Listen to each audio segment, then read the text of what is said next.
Cuando murió la señorita Emilia Grierson, casi toda la ciudad asistió a su funeral. Los hombres, con esa especie de respetuosa devoción ante un monumento que desaparece. Las mujeres, en su mayoría, animadas de un sentimiento de curiosidad por ver por dentro la casa en la que nadie había entrado en los últimos 10 años, salvo un viejo sirviente, que hacía de cocinero y jardinero a la vez. La casa era una construcción cuadrada, pesada, que había sido blanca en otro tiempo, decorada con cúpulas, volutas, espirales y balcones en el pesado estilo del siglo XVII. Asentada en la calle principal de la ciudad en los tiempos en que se construyó, se había visto invadida más tarde por garajes y fábricas de algodón, que habían llegado incluso a borrar el recuerdo de los ilustres nombres del vecindario. Tan solo había quedado la casa de la señorita Emilia, levantando su permanente y coqueta decadencia sobre los vagones de algodón y bombas de gasolina, ofendiendo la vista, entre las demás cosas que también la ofendían. Y ahora la señorita Emilia había ido a reunirse con los representantes de aquellos ilustres hombres que descansaban en el sombreado cementerio, entre las alineadas y anónimas tumbas de los soldados de la Unión, que habían caído en la batalla de Jefferson. Mientras vivía, la señorita Emilia había sido para la ciudad una tradición, un deber y un cuidado, una especie de heredada tradición, que databa del día en que el coronel Sartoris el Mayor, autor del edicto que ordenaba que ninguna mujer negra podría salir a la calle sin delantal, la eximió de sus impuestos, dispensa que había comenzado cuando murió su padre y que más tarde fue otorgada a perpetuidad. Y no es que la señorita Emilia fuera capaz de aceptar una caridad. Pero el coronel Sartoris inventó un cuento, diciendo que el padre de la señorita Emilia había hecho un préstamo a la ciudad, y que la ciudad se valía de este medio para pagar la deuda contraída. Solo un hombre de la generación y del modo de ser del coronel Sartoris hubiera sido capaz de inventar una excusa semejante, y solo una mujer como la señorita Emilia podría haber dado por buena esta historia. Cuando la siguiente generación, con ideas más modernas, maduró y llegó a ser directora de la ciudad, aquel arreglo tropezó con algunas dificultades. Al comenzar el año enviaron a la señorita Emilia por correo el recibo de la contribución, pero no obtuvieron respuesta. Entonces le escribieron, citándola en el despacho del alguacil para un asunto que le interesaba. Una semana más tarde el alcalde volvió a escribirle ofreciéndole ir a visitarla, o enviarle su coche para que acudiera a la oficina con comodidad, y recibió en respuesta una nota en papel de corte pasado de moda, y tinta empalidecida, escrita con una floreada caligrafía, comunicándole que no salía jamás de su casa. Así pues, la nota de la contribución fue archivada sin más comentarios. Convocaron, entonces, una junta de regidores, y fue designada una delegación para que fuera a visitarla. Allá fueron, en efecto, y llamaron a la puerta, cuyo umbral nadie había traspasado desde que aquella había dejado de dar lecciones de pintura china, unos 8 o 10 años antes. Fueron recibidos por el viejo negro en un oscuro vestíbulo, del cual arrancaba una escalera que subía en dirección a unas sombras aún más densas. Olía allí a polvo y a cerrado, un olor pesado y húmedo. El vestíbulo estaba tapizado en cuero. Cuando el negro descorrió las cortinas de una ventana, vieron que el cuero estaba agrietado y cuando se sentaron, se levantó una nubecilla de polvo en torno a sus muslos, que flotaba en ligeras motas, perceptibles en un rayo de sol que entraba por la ventana. Sobre la chimenea había un retrato a lápiz, del padre de la señorita Emilia, con un deslucido marco dorado. Todos se pusieron en pie cuando la señorita Emilia entró, una mujer pequeña, gruesa, vestida de negro, con una pesada cadena en torno al cuello que le descendía hasta la cintura y que se perdía en el cinturón. Debía de ser de pequeña estatura. Quizá por eso, lo que en otra mujer pudiera haber sido tan solo gordura, en ella era obesidad. Parecía abotagada, como un cuerpo que hubiera estado sumergido largo tiempo en agua estancada. Sus ojos, perdidos en las abultadas arrugas de su faz, parecían dos pequeñas piezas de carbón, prensadas entre masas de terrones, cuando pasaban sus miradas de uno a otro de los visitantes, que le explicaban el motivo de su visita. No los hizo sentar. Se detuvo en la puerta y escuchó tranquilamente, hasta que el que hablaba terminó su exposición. Pudieron oír entonces el tic-tac del reloj que pendía de su cadena, oculto en el cinturón. Su voz fue seca y fría. Yo no pago contribuciones en Jefferson. El coronel Sartoris me eximió. Pueden ustedes dirigirse al ayuntamiento y allí les informarán a su satisfacción. De allí venimos. Somos autoridades del ayuntamiento. ¿No ha recibido usted un comunicado del alguacil, firmado por él? Sí, recibí un papel, contestó la señorita Emilia. Quizá él se considera alguacil. Yo no pago contribuciones en Jefferson. Pero en los libros no aparecen datos que indiquen una cosa semejante. Nosotros debemos, vea al coronel Sartoris. Yo no pago contribuciones en Jefferson. Pero, señorita Emilia, vea al coronel Sartoris, el coronel Sartoris había muerto hacía ya casi 10 años. Yo no pago contribuciones en Jefferson. Tobe. Exclamó llamando al negro. Muestra la salida a estos señores. Y así pues, la señorita Emilia venció a los regidores, que fueron a visitarla del mismo modo que 30 años antes había vencido a los padres de los mismos regidores, en aquel asunto del olor.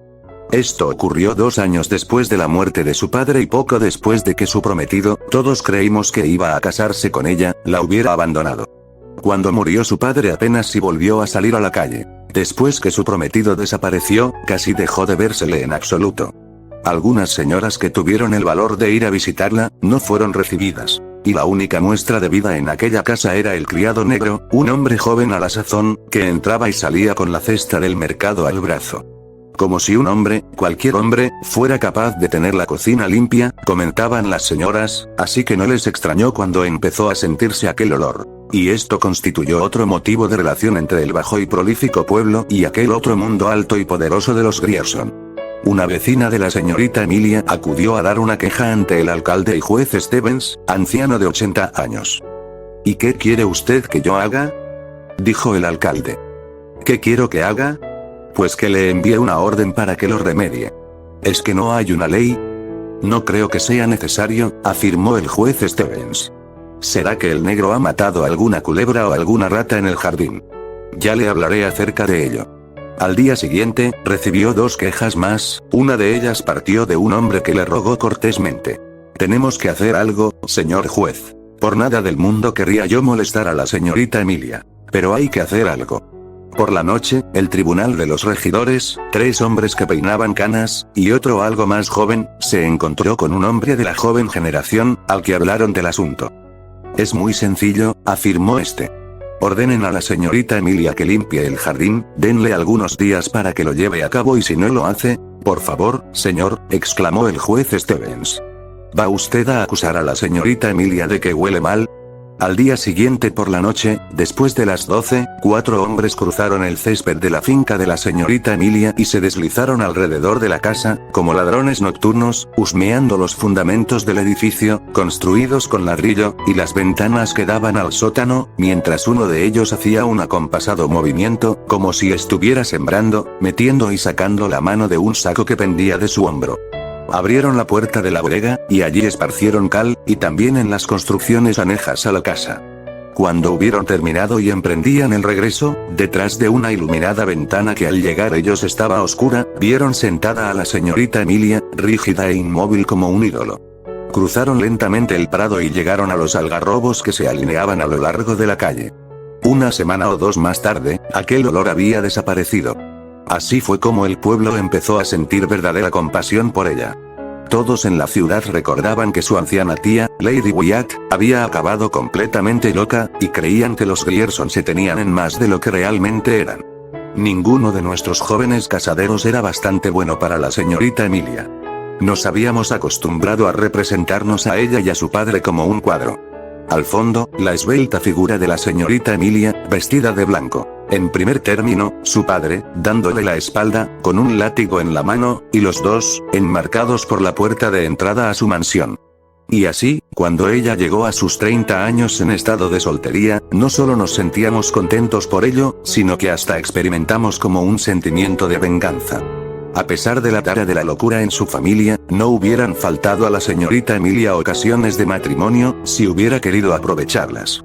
Cuando murió su padre, se supo que a su hija solo le quedaba en propiedad la casa, y en cierto modo esto alegró a la gente. Al fin podían compadecer a la señorita Emilia. Ahora que se había quedado sola y empobrecida, sin duda se humanizaría. Ahora aprendería a conocer los temblores y la desesperación de tener un céntimo de más o de menos. Al día siguiente de la muerte de su padre, las señoras fueron a la casa a visitar a la señorita Emilia y darle el pésame, como es costumbre. Ella, vestida como siempre, y sin muestra ninguna de pena en el rostro, las puso en la puerta, diciéndoles que su padre no estaba muerto. En esta actitud se mantuvo 3 días, visitando a los ministros de la iglesia y tratando los doctores de persuadirla de que los dejara entrar para disponer del cuerpo del difunto. Cuando ya estaban dispuestos a valerse de la fuerza y de la ley, la señorita Emilia rompió en sollozos y entonces se apresuraron a enterrar al padre. No decimos que entonces estuviera loca. Creímos que no tuvo más remedio que hacer esto. Recordando a todos los jóvenes que su padre había desechado, y sabiendo que no le había quedado ninguna fortuna, la gente pensaba que ahora no tendría más remedio que agarrarse a los mismos que en otro tiempo había despreciado. Y la señorita Emilia estuvo enferma mucho tiempo. Cuando la volvimos a ver, llevaba el cabello corto, lo que la hacía parecer más joven que una muchacha, con una vaga semejanza con esos ángeles que figuran en los vidrios de colores de las iglesias, de expresión a la vez trágica y serena. Por entonces justamente la ciudad acababa de firmar los contratos para pavimentar las calles, y en el verano siguiente a la muerte de su padre empezaron los trabajos. La compañía constructora vino con negros, mulas y maquinaria, y al frente de todo ello, un capataz, Homer Barrón, un yanqui blanco de piel oscura, grueso, activo, con gruesa voz y ojos más claros que su rostro. Los muchachillos de la ciudad solían seguirlo en grupos, por el gusto de verlo renegar de los negros, y oír a estos cantar, mientras alzaban y dejaban caer el pico. Homer Barren conoció enseguida a todos los vecinos de la ciudad. Dondequiera que, en un grupo de gente, se oyera reír a carcajadas se podría asegurar, sin temor a equivocarse, que Homer Barrón estaba en el centro de la reunión. Al poco tiempo empezamos a verlo acompañando a la señorita Emilia en las tardes del domingo, paseando en la calesa de ruedas amarillas o en un par de caballos bayos de alquiler. Al principio todos nos sentimos alegres de que la señorita Emilia tuviera un interés en la vida, aunque todas las señoras decían, una Grierson no podía pensar seriamente en unirse a un hombre del norte, y capataz por añadidura había otros, y estos eran los más viejos, que afirmaban que ninguna pena, por grande que fuera, podría hacer olvidar a una verdadera señora aquello de noblesse oblige, claro que sin decir noblesse oblige, y exclamaban, pobre Emilia. Ya podían venir sus parientes a acompañarla. Pues la señorita Emilia tenía familiares en Alabama, aunque ya hacía muchos años que su padre se había enemistado con ellos, a causa de la vieja Lady Wyatt, aquella que se volvió loca, y desde entonces se había roto toda relación entre ellos, de tal modo que ni siquiera habían venido al funeral. Pero lo mismo que la gente empezó a exclamar, pobre Emilia. Ahora empezó a cuchichear. ¿Pero tú crees que se trata de? Pues claro que sí. ¿Qué va a ser, si no? Y para hablar de ello, ponían sus manos cerca de la boca. Y cuando los domingos por la tarde, desde detrás de las ventanas entornadas, para evitar la entrada excesiva del sol, oían el vivo y ligero clop, clop, clop, de los bayos en que la pareja iba de paseo, podía oírse a las señoras exclamar una vez más, entre un rumor de sedas y satenes, pobre Emilia. Por lo demás, la señorita Emilia seguía llevando la cabeza alta, aunque todos creíamos que había motivos para que la llevara humillada. Parecía como si, más que nunca, reclamara el reconocimiento de su dignidad como última representante de los Grierson, como si tuviera necesidad de este contacto con lo terreno para reafirmarse a sí misma en su impenetrabilidad. Del mismo modo se comportó cuando adquirió el arsénico, el veneno para las ratas. Esto ocurrió un año más tarde de cuando se empezó a decir, pobre Emilia. Y mientras sus dos primas vinieron a visitarla. Necesito un veneno, dijo al droguero. Tenía entonces algo más de los 30 años y era aún una mujer esbelta, aunque algo más delgada de lo usual, con ojos fríos y altaneros brillando en un rostro del cual la carne parecía haber sido estirada en las sienes y en las cuencas de los ojos, como debe parecer el rostro del que se halla al pie de una farola. Necesito un veneno, dijo. ¿Cuál quiere, señorita Emilia? ¿Es para las ratas? Yo le quiero el más fuerte que tenga, interrumpió. No importa la clase. El droguero le enumeró varios. Pueden matar hasta un elefante. ¿Pero qué es lo que usted desea? Quiero arsénico. ¿Es bueno? ¿Que si es bueno el arsénico? Sí, señora. ¿Pero qué es lo que desea? Quiero arsénico. El droguero la miró de abajo arriba. Ella le sostuvo la mirada de arriba abajo, rígida, con la faz tensa. Sí, claro, respondió el hombre, si así lo desea. Pero la ley ordena que hay que decir para qué se va a emplear. La señorita Emilia continuaba mirándolo, ahora con la cabeza levantada, fijando sus ojos en los ojos del droguero, hasta que éste desvió su mirada, fue a buscar el arsénico y se lo empaquetó. El muchacho negro se hizo cargo del paquete. Un droguero se metió en la trastienda y no volvió a salir. Cuando la señorita Emilia abrió el paquete en su casa, vio que en la caja, bajo una calavera y unos huesos, estaba escrito: para las ratas. Y al día siguiente, todos nos preguntábamos: ¿se irá a suicidar? Y pensábamos que era lo mejor que podía hacer. Cuando empezamos a verla con Homer Barron, pensamos: ¿se casará con él? Más tarde dijimos: quizás ella le convenga aún, pues Homer, que frecuentaba el trato de los hombres y se sabía que bebía bastante, había dicho en el Club Elks que él no era un hombre de los que se casan. Y repetimos una vez más: pobre Emilia. Desde atrás de las vidrieras, cuando aquella tarde de domingo los vimos pasar en la calesa, la señorita Emilia con la cabeza erguida y Homer Barron con su sombrero de copa, un cigarro entre los dientes y las riendas, y el látigo en las manos cubiertas con guantes amarillos, fue entonces cuando las señoras empezaron a decir que aquello constituía una desgracia para la ciudad y un mal ejemplo para la juventud. Los hombres no quisieron tomar parte en aquel asunto, pero al fin las damas convencieron al ministro de los bautistas, la señorita Emilia pertenecía a la iglesia episcopal, de que fuera a visitarla. Nunca se supo lo que ocurrió en aquella entrevista, pero en adelante el clérigo no quiso volver a oír nada acerca de una nueva visita.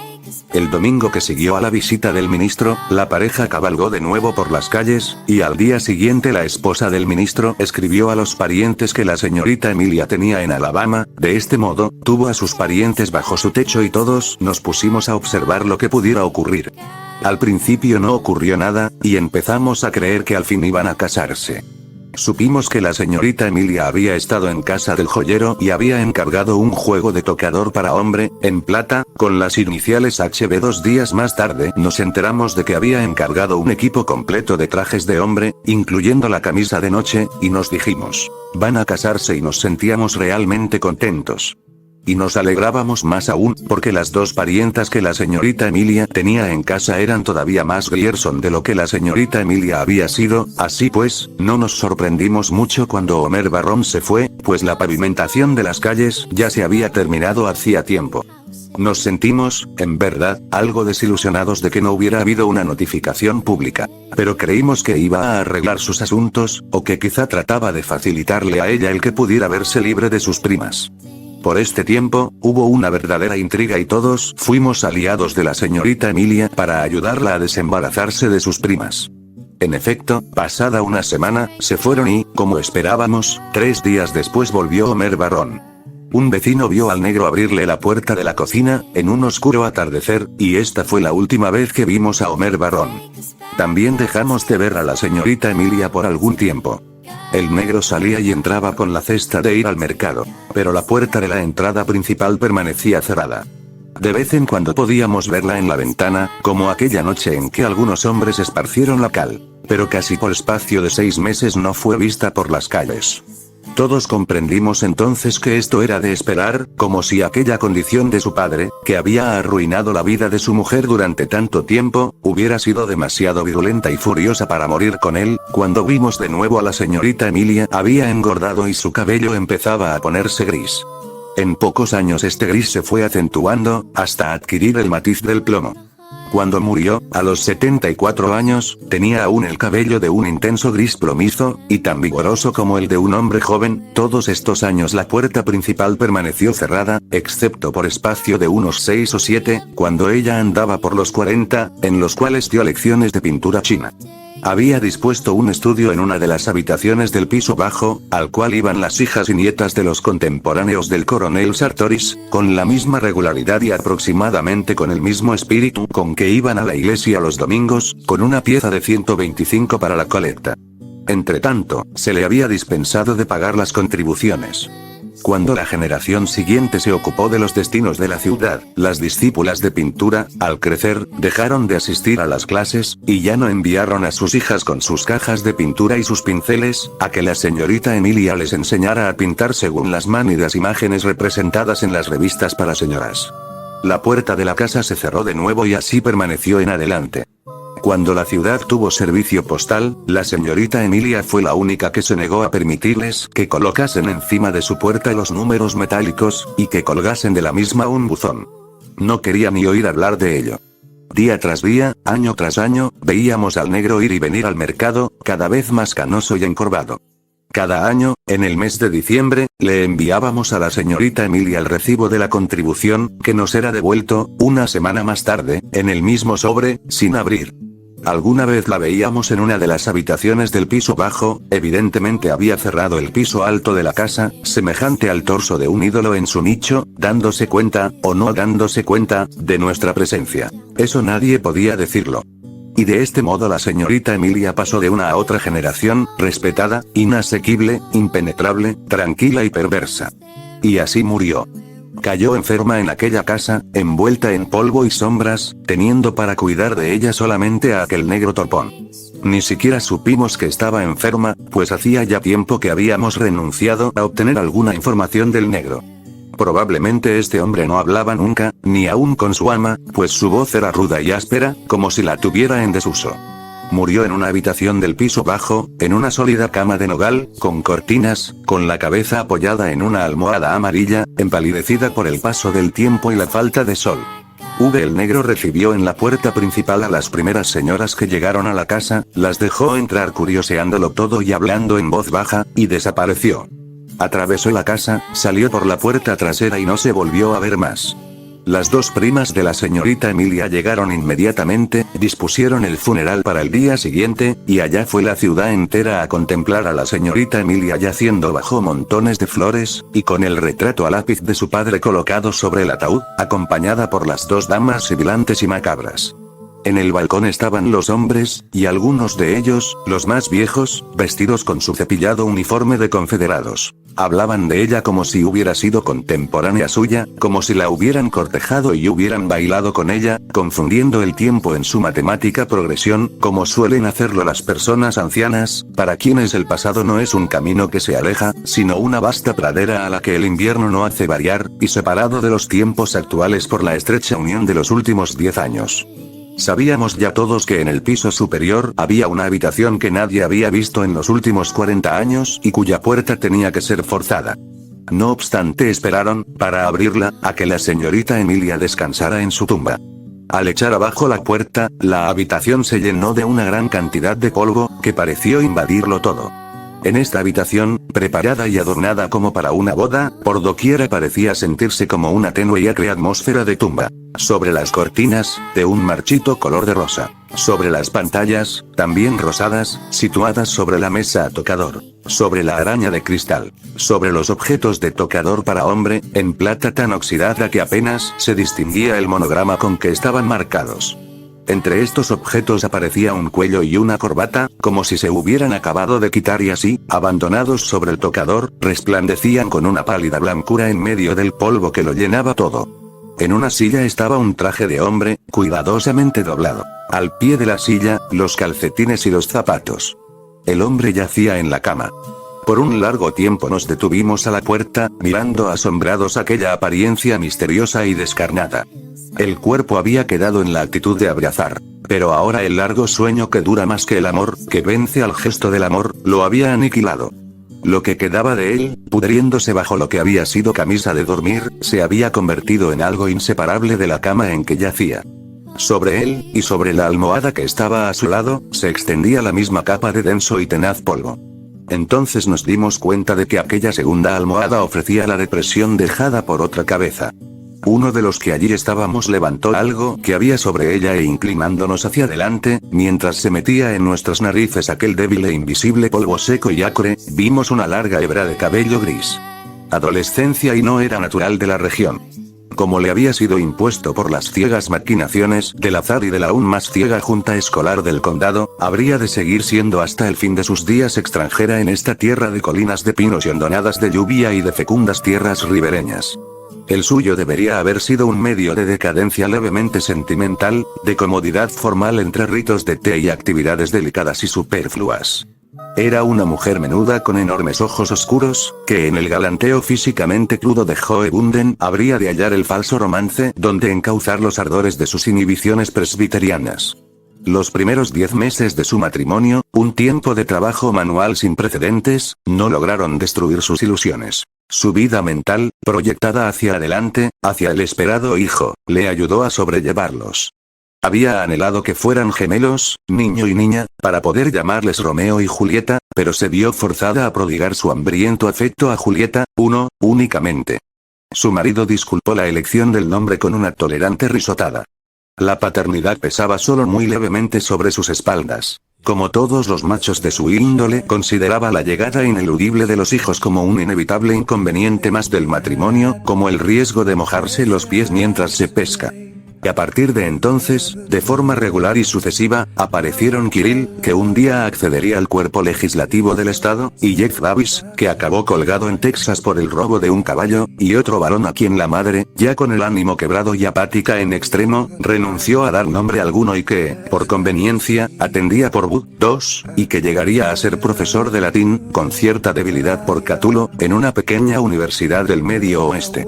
1. El nombre inglés es Juliet. Hemos empleado su correspondiente castellano, Julieta, porque resultaría incongruente emparejar otro distinto al de Romeo. N. Del T2, Bud, tipo, chico, amigo, compadre. N. Del T, según era sabido, vigorosas palizas con estacas de la lumbre. El quinto y último hijo nació a los 4 años y 7 meses del día de la boda. De tal suceso, sin embargo, la madre tuvo la fortuna de no recuperarse, razón por la cual Joe Bunden, en un acceso inhabitual de contrición sentimental, puso al Benjamín su propio nombre, y se casó de nuevo. La segunda señora Bunden era una arpía alta y angulosa que, cual brazo ejecutor de la justicia sin saberlo, ocasionalmente propinaba a su marido el primer acto oficial del nuevo régimen, fue privar a Julieta de su nombre, que pasó a ser Julia secas. A partir de aquel instante Julieta y su madrastra, en quienes latía una mutua e instintiva antipatía desde el día mismo en que se conocieron, se odiaron abiertamente. No sería sino 2 años después, empero, cuando la situación se haría insoportable. A los 7 años, Julieta era una chiquilla traviesa como un duende, delgada como un junco y morena como una valla, con angostos ojos negros y sin fondo, como los de un animalito, y negra melena curtida por el sol. Un marimacho que zurraba imparcialmente a sus menos despiertos hermanos y maldecía a sus padres con pasmosa fluidez.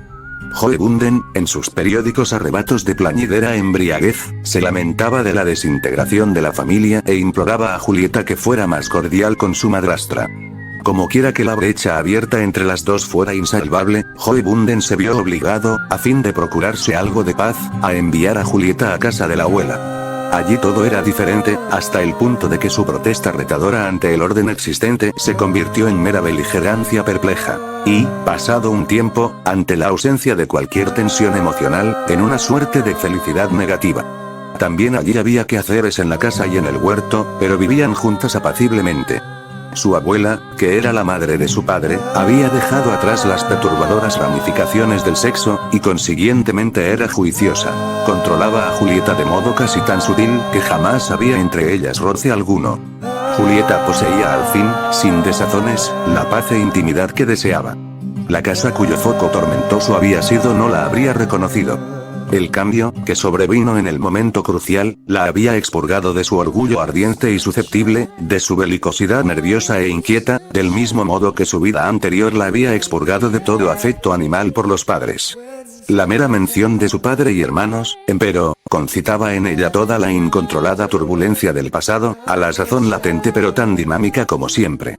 A los 12 años seguía igual físicamente. Más alta y más serena, tal vez, pero morena y delgada y activa como un gato. Sin sombrero y con un descolorido vestido de algodón, y descalza o con zapatos rotos y deformes. Tímida con los extraños que pasaban ocasionalmente por la casa y desmañada e incómoda con sombrero y medias en sus raros viajes a la capital del condado. Evitaba siempre a su padre y hermanos con apasionada astucia animal. Podía trepar con mayor facilidad y rapidez que cualquier chico. Y, desnuda y radiante, se pasaba horas y horas en un pozo pardo del arroyo. Al anochecer solía sentarse en el porche, con las piernas colgando y oscilando sobre el borde, mientras su abuela permanecía en el umbral y llenaba el quieto crepúsculo de aroma de tabaco curado en casa. Y tiempo feliz, con quehaceres cotidianos y orgullo en su cuerpo a un plano. Tiempo de trepar y nadar y dormir. Tiempo aún más feliz, pues en su 13º verano encontró un compañero. Lo descubrió mientras nadaba perezosamente en el pozo. Alzó la vista al oír un ruido y allí estaba, con un mono de trabajo descolorido, mirándola desde la orilla. En 1 o 2 ocasiones había habido desconocidos que, al oír las salpicaduras de sus zambullidas, habían apartado la maleza para verla. Mientras se limitaban a mirar en silencio, se comportaba ante ellos con una beligerancia indiferente, pero en cuanto trataban de iniciar la charla, dejaba el agua con inflamado odio creciente y recogía sus contadas ropas. Pero esta vez era un chico de su edad, con camiseta sin mangas y el sol en su cabeza redonda de pelo crespo, sin maleza que la ocultara, que la miraba en silencio, y ella ni se dio cuenta siquiera de que no se sentía importunada. Él siguió durante un rato sus lentos movimientos con apacible curiosidad pueblerina, sin grosería, pero el pardo y fresco centelleo del agua acabó por vencer sus reticencias. «Diantre», dijo. «¿Puedo meterme yo también?». Ella flotó perezosamente y continuó en silencio, pero él no aguardó a recibir respuesta alguna. Con contados y escuetos movimientos se desprendió de sus miserables ropas.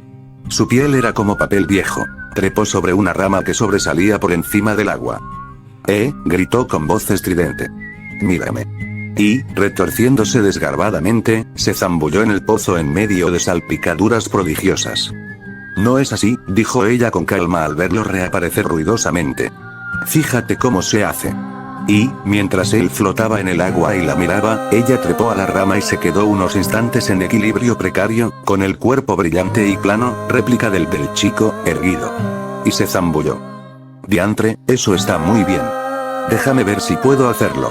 Durante una hora, uno tras otro, estuvieron saltando y zambulléndose.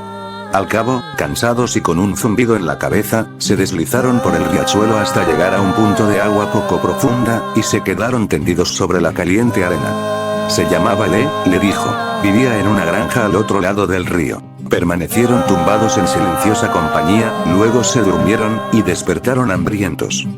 «Vamos a coger unas ciruelas», sugirió él, y volvieron al pozo y se vistieron.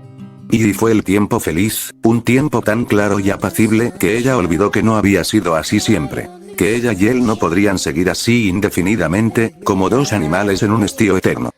Cogiendo bayas cuando estaban hambrientos, nadando en el cálido y brillante mediodía, pescando en la tarde monótona y apacible y tronchando la hierba cuajada de rocío al volver a casa en el crepúsculo.